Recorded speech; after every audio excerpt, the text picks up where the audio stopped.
Hey, holy moly, it's getting nice out. It wasn't nice earlier. It was like really gray and awful. It's a little windy though, so you won't be able to hear me unless we go in. So let's go in. Yeah, it's shaping up out there. Too bad it's a work day and I gotta work. So I just finished working out, getting jiggy with my weight stack, like I always say. And while I was working out, I was sort of thinking about different strategies to stay on track. And for some reason, the time in my life when I quit smoking came to mind. And I realized that I actually used a fairly specific tactic at times during that phase of my life to stay on track. And I'm hoping that I can be coherent enough to make this make sense to you, because I'm having a hard time articulating it even in my brain. But what I did was I broke it down to purely the physical act. So in other words, if I didn't put a cigarette to my mouth, I couldn't smoke.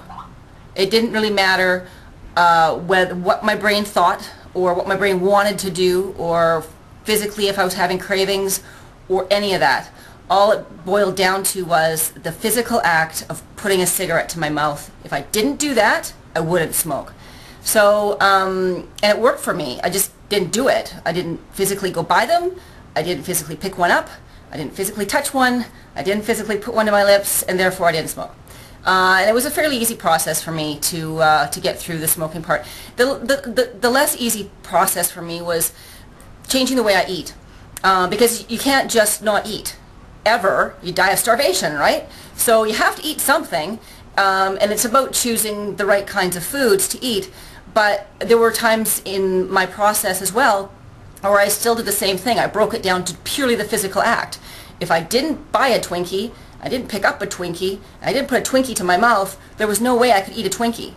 So sometimes I just didn't let my brain control anything. I just broke it right down to completely physical acts. If I don't put that Twinkie to my mouth, I'm not going to eat that Twinkie. You know what I mean? So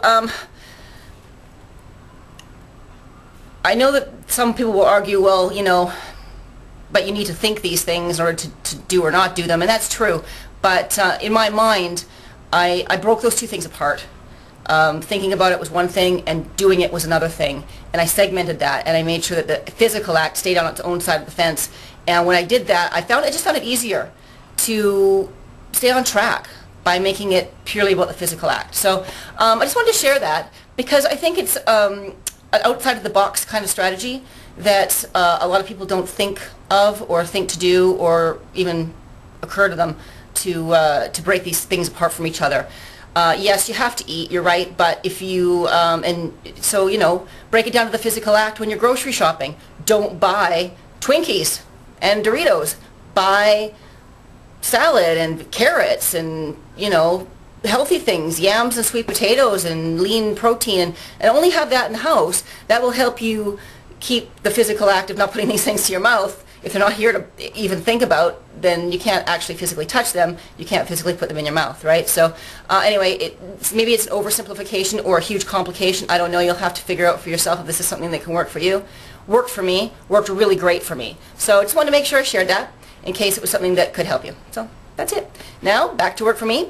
And I have a new webmaster now, and he's working hard on my website for Hot at Home. So I know, I'm as frustrated as anybody could be about how long this is taking. If I knew more about how to make this happen, it would have happened by now.